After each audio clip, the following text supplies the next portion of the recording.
Auto focus എന്ന് പറയുന്ന പരിപാടി വിവിധ വിഷയങ്ങളെക്കുറിച്ച് മീഡിയ വണിലുള്ള ഒരു ചർച്ചാ പരിപാടിയാണ്. വിവിധ വിഷയങ്ങളെക്കുറിച്ച് അതൊരു ചർച്ച ചെയ്യാണ്. അപ്പോൾ ഒരുവിധം ചർച്ചകളൊക്കെ ഇനി കാണാൻ പറ്റിയില്ലെങ്കിലും യൂട്യൂബ് വഴിയൊക്കെ നോക്കി നമ്മളും കാണാനും മനസ്സിലാക്കാനൊക്കെ ശ്രമിക്കാം. ചില വിഷയങ്ങളുമായി ബന്ധപ്പെട്ട് ഒരു ധാരണയുണ്ടാക്കാൻ ആ ചർച്ച നമ്മളെ സഹായിച്ചിട്ടുണ്ട്. അപ്പോൾ നിരന്തരമായി ഈ ഔട്ട് ഓഫ് ഫോക്കസ് കാണുന്ന ഒരാൾ എന്നുള്ള നിലയ്ക്ക് ഔട്ട് ഓഫ് ഫോക്കസിലെ ചർച്ച ദാവൂദാണ് അതിന് നേതൃത്വം കൊടുക്കുന്നവരാണ്. മറ്റ് ചിലരെല്ലാം അതിലുണ്ട്. നിഷാദ് റാവുത്തരെ പോലുള്ള മുമ്പ് ഇപ്പോൾ റിസാലയിൽ വർക്ക് ചെയ്യുന്ന അദ്ദേഹത്തിൻ്റെ പേര് ഞാൻ മറന്നു. അങ്ങനെ ഒരു 3 പേരിരുന്നുള്ള ചർച്ചയാണ്. ആ ചർച്ചയുടെ ഒരു ഘട്ടത്തിൽ വളരെ വ്യക്തമായി മനസ്സിലാക്കിയൊരു കാര്യം എന്താ വെച്ചാൽ, ജമാഅത്തെ ഇസ്ലാമിയുടെ അജണ്ട ജനങ്ങളിലേക്ക് എത്തിക്കാൻ ഏറ്റവും ഫലപ്രദമായി ഉപയോഗിക്കുന്ന ഒരു ചർച്ചാ വേദിയായി അവർ ഔട്ട് ഓഫ് ഫോക്കസിനെ നിരന്തരമായി മാറ്റിക്കൊണ്ടു. ഇന്നിപ്പോ കേരളത്തിൽ നേരത്തെ പറഞ്ഞ രൂപത്തിൽ വർഗീയപരമായിട്ടുള്ള വേർതിരിവുണ്ടാക്കാനുള്ള സംഘടിതമായ ശ്രമം, മറ്റൊന്ന് ഇടതുപക്ഷത്തിനെതിരായി, ഇടതുപക്ഷത്തിൻ്റെ നേതാക്കൾക്കെതിരായി, പ്രത്യേകിച്ച് മുഖ്യമന്ത്രിക്കെതിരായി ഒക്കെ സംഘടിതമായ, ഇപ്പോൾ ഞാൻ പരസ്യമായിട്ട് പറയാം, ഈ അങ്ങാടിയിൽ നിൽക്കുന്നവരോട് തന്നെ ചോദിച്ചാൽ മുഖ്യമന്ത്രിയുമായി ബന്ധപ്പെട്ടുകൊണ്ടുള്ള ഒരു അഭിപ്രായം എടുത്തു കഴിഞ്ഞാൽ വളരെ നെഗറ്റീവായിട്ടുള്ള അഭിപ്രായങ്ങളായിരിക്കും കൂടുതലായിട്ടുണ്ടാവും. മറച്ചു വെക്കേണ്ട കാര്യമുണ്ട്. അതിന് അവരുടേതായിട്ടുള്ള ചില ന്യായീകരണങ്ങൾ ഓരോരുത്തർക്കും ഉണ്ടാവും. പക്ഷേ കഴിഞ്ഞ ദിവസം ഇപ്പോൾ മുൻ മുഖ്യമന്ത്രി ആയിട്ടുള്ള ഉമ്മൻചാണ്ടിയുടെ മകൻ അഭിപ്രായ പ്രകടനം നടത്തി.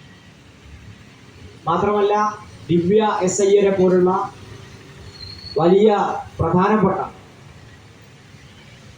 ഈ കേരളത്തിലെ ബ്യൂറോക്രാറ്റുകളുടെ ചില അഭിപ്രായങ്ങൾ പുറത്തു വരികയും ദേശീയപാത വികസനവുമായി ബന്ധപ്പെട്ട് അതിന് ചുമതലപ്പെടുത്തിയ നാഷണൽ ഹൈവേ അതോറിറ്റിയുടെ ഉദ്യോഗസ്ഥരുടെയൊക്കെ ചില അഭിപ്രായങ്ങൾ പുറത്തു വരികയും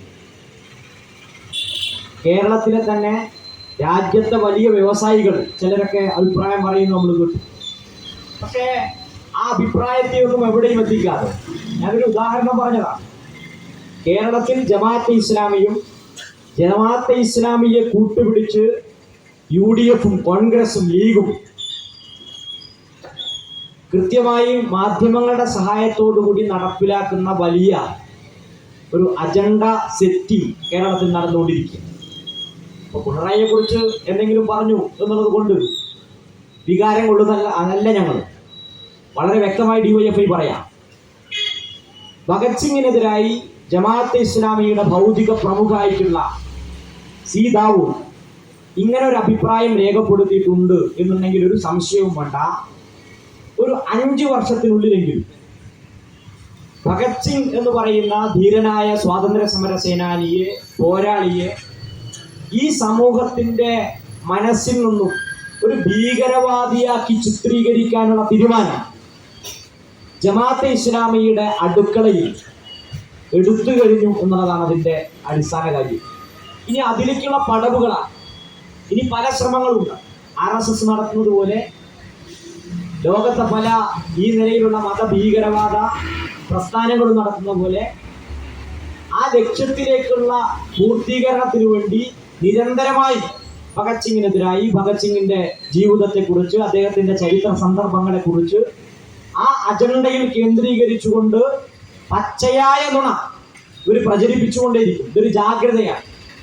ഒരു ഭഗത് സിംഗിനെതിരെ മാത്രമല്ല, ഈ രാജ്യത്തിന്റെ ചരിത്രത്തെക്കുറിച്ച് RSS ചെയ്യുന്നത് പോലെ തന്നെ ജമാഅത്തെ ഇസ്ലാമിയും ഈ ചരിത്രത്തെ ഇല്ലാതാക്കാൻ, സാമ്രാജ്യത്വ വിരുദ്ധമായി രാജ്യത്തുണ്ടായിട്ടുള്ള പോരാട്ടങ്ങളുടെ ചരിത്രത്തെ മോശപ്പെടുത്താൻ, ഈ രാജ്യത്തിന്റെ മതനിരപേക്ഷമായിട്ടുള്ള ഒരു ആശയത്തെ ദുർബലപ്പെടുത്താൻ സംഘടിതമായ ശ്രമങ്ങൾ ഇവിടെ നടത്തുമ്പോൾ ഞങ്ങൾ DYFI ഈ പ്രസംഗം കേൾക്കാനും ജമാഅത്തെ ഇസ്ലാമിക്കാരുണ്ടാവും. അവരൊരു പ്രത്യേകതയാണ്. അവരിവിടെ ഉണ്ടാവും. അവരോട് കൂടിയാണ് ഞങ്ങൾ പറയുന്നത്. അവരിവിടെ മാത്രമല്ല, അവരുടെ പ്രതിനിധികൾ ഈ കേരളത്തിലെ എല്ലാ ബ്ലോക്ക് കേന്ദ്രങ്ങളിലും കാതുകൂർപ്പിച്ച് കാത്തിരിക്കുന്നുണ്ടാവും. അവരോടാണ് ഞങ്ങൾ ഡിവൈഎഫ്ഐക്ക് പറയാനുള്ളത്, ഒരു തർക്കവും വേണ്ട. ഭഗത് സിംഗിനെ ഉയർത്തിപ്പിടിച്ചുകൊണ്ട്, അദ്ദേഹത്തിന്റെ ആശയങ്ങൾ ഉയർത്തിപ്പിടിച്ചുകൊണ്ട്, അദ്ദേഹം ഉയർത്തിപ്പിടിച്ച സാമ്രാജ്യത്വ വിരുദ്ധമായ സോഷ്യലിസ്റ്റ് ആശയങ്ങളെ ഉയർത്തിപ്പിടിച്ചുകൊണ്ട് തന്നെ ഈ പ്രസ്ഥാനം മുന്നോട്ട് പോകും. അത് ജനങ്ങളിലേക്ക് എത്തിക്കാനുള്ള എല്ലാ ശ്രമങ്ങളും ഞങ്ങൾ ഉള്ളിടത്തോളം കാലം നിങ്ങൾ നടത്തുന്നതിനേക്കാൾ കരുത്തോടുകൂടി ഞങ്ങൾ സംഘടിപ്പിക്കും എന്ന് മാത്രം സൂചിപ്പിച്ചുകൊണ്ട് ഇവിടെ വളരെ പെട്ടെന്ന് അല്ലെങ്കിൽ ഈ പരിപാടി സംസ്ഥാന കമ്മിറ്റി ഏകദേശം 4:30 പ്രഖ്യാപിക്കും. 4:30 പരിപാടി പ്രഖ്യാപിച്ച് മണിക്കൂറുകൾക്കുള്ളിലാണ് പട്ടാമ്പി ബ്ലോക്കിൽ ശങ്കരമംഗലം കേന്ദ്രീകരിച്ചുകൊണ്ട് ഇത്തരത്തിലൊരു പരിപാടി നടത്താം എന്ന് നമ്മൾ തീരുമാനിച്ചു. അങ്ങനെ ഒരു പരിപാടി നടത്തുന്നതിന് വേണ്ടി നമ്മൾ തീരുമാനിച്ച ഘട്ടത്തിൽ ഈ പരിപാടി വളരെ കുറഞ്ഞ സമയം കൊണ്ട് സംഘടിപ്പിക്കാൻ വേണ്ടി ശ്രമം നടത്തിയ ഡിവൈഎഫ്ഐയുടെ സഖാക്കൾ, ഇവിടെ എത്തിച്ചേർന്ന മറ്റ് എല്ലാ സഖാക്കളെയും ബഹുജനങ്ങളെയും മതനിരപേക്ഷ ജനാധിപത്യ വിശ്വാസികളെയും ഡിവൈഎഫ്ഐയുടെ പട്ടാമ്പി ബ്ലോക്ക് കമ്മിറ്റിക്ക് വേണ്ടി അഭിവാദ്യം ചെയ്തുകൊണ്ട് നിർത്തുന്നു. നന്ദി.